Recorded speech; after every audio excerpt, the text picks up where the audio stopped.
The Mental Toughness Handbook. This is a review of the book that was done by Damon in the year 2020. Damon is a blogger and his site is called theartofproductivity.com.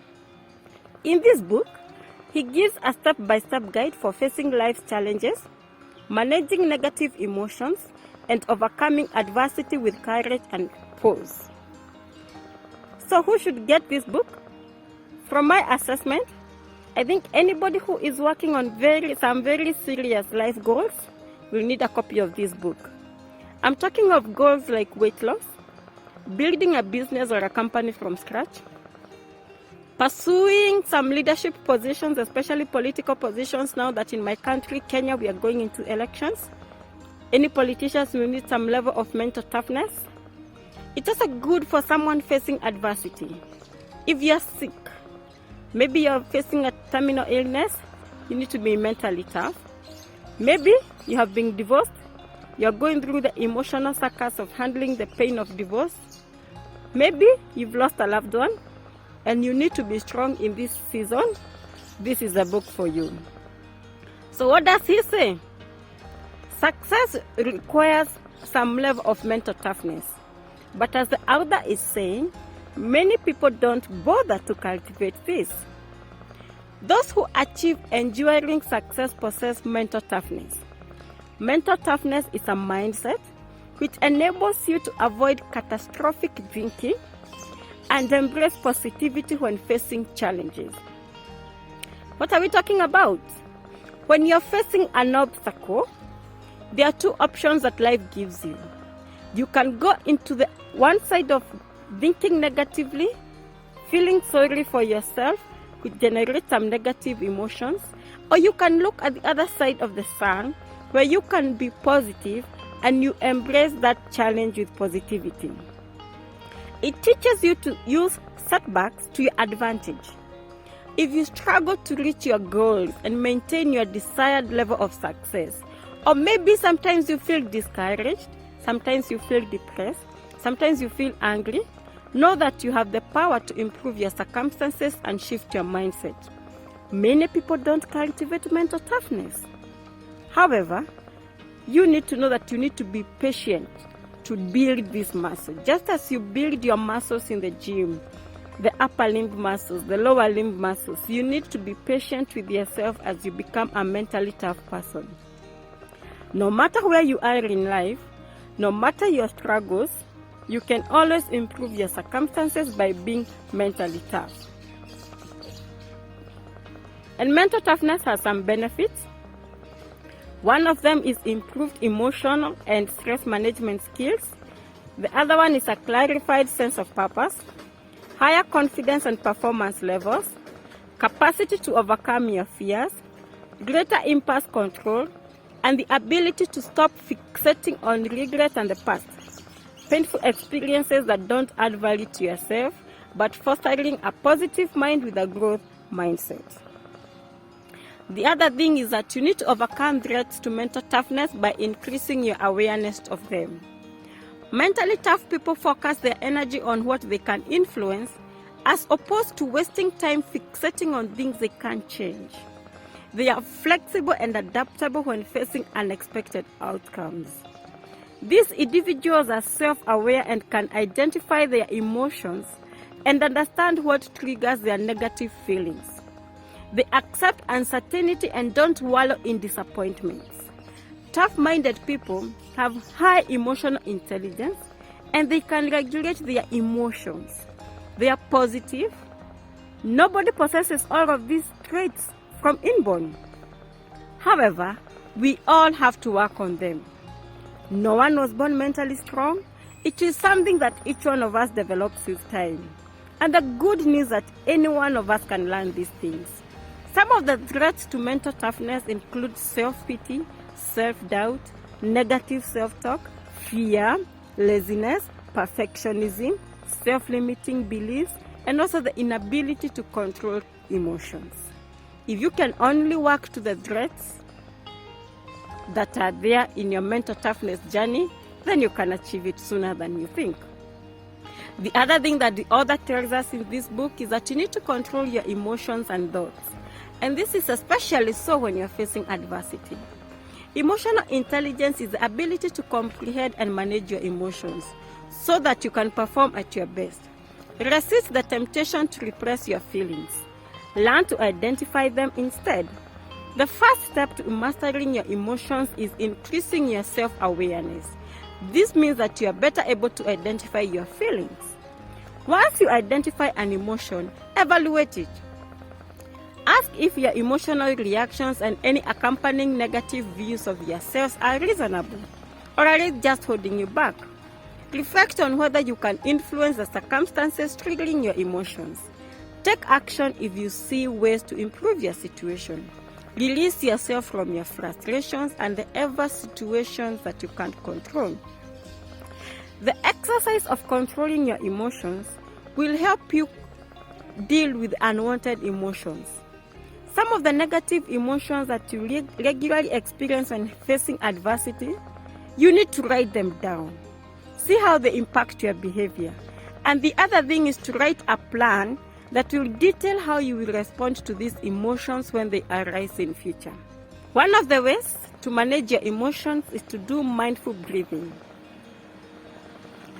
This requires you to listen to your breath and to face your challenges face to face instead of running away from them. Being open to failure and perceiving it as a feedback that can guide you in taking purposeful action. To cultivate mental toughness, write down 5 of your most recent failures and how you responded to each one. Next, write down more positive ways you could have dealt with each failure. For example, if you missed an important deadline, you could have spent time reviewing your workload and re-evaluating how you manage your time. Overcoming your fear of failure doesn't mean mastering false bravado or ignoring your weaknesses. Instead, take purposeful action toward your desired outcome after recognizing the reality of your situation and considering your options. Assess how you face the unexpected by writing down your typical responses. For example, perhaps you avoid making tough decisions. The other thing that the author tells us is to cultivate stronger impulses that help us control and build better habits.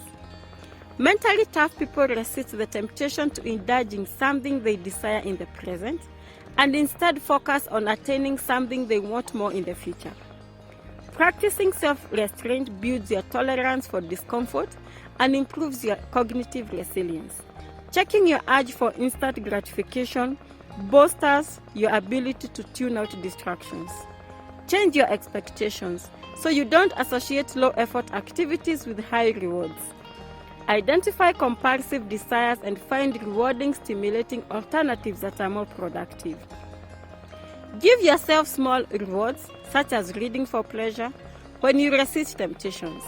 Define your guiding values and compelling reasons to pursue your goals while reminding yourself of their importance. This exercise can help you understand that delaying gratification feels good. Describe 2 incidents, one in which you resisted temptation to complete a goal-oriented task, and another in which you succumbed to temptation and failed to work towards your goals. Then decide how each decision made you feel. Our habits signify what is important to us. They reflect our values and priorities. To improve mental strength, take the following steps. Rethink the past. Don't let past events define you. Instead, view them as valuable training to help you overcome future adversity. Investigate negative emotions immediately. To avoid letting negative emotions overwhelm you, evaluate them as soon as they surface. Build self-confidence. You can't overcome your fear of the unknown and persevere when facing obstacles without trusting yourself and your abilities. Practice daily gratitude. Rather than complaining about challenges, remind yourself of the things that you are thankful for, and then develop change tolerance. This gives you an opportunity to leave your comfort zone and to seek out to the unknown without having unnecessary fear. To overcome negative self-talk, don't ignore it. Check it against facts. respond rationally and avoid overgeneralization, avoid negative people, and talk to yourself like you would talk to a friend. The last thing, which is what I loved most in this book, I enjoyed reading this, is that welcome boredom and conquer the desire to quit when working towards your goal. Contrary to popular belief, boredom can be a gift. It provides you with an opportunity to reflect. You are unlikely to increase your mental toughness if you avoid boredom. You don't master a skill without experiencing boredom, as mastery requires repetitive practice work. Without mastery, you will feel a lack of control and confidence. To stop feeling discomfort when you are bored, identify and accept that you are bored. Remind yourself of the broader goals your boredom serves. Meditation can help you connect to the present moment and prevent you from chasing distractions.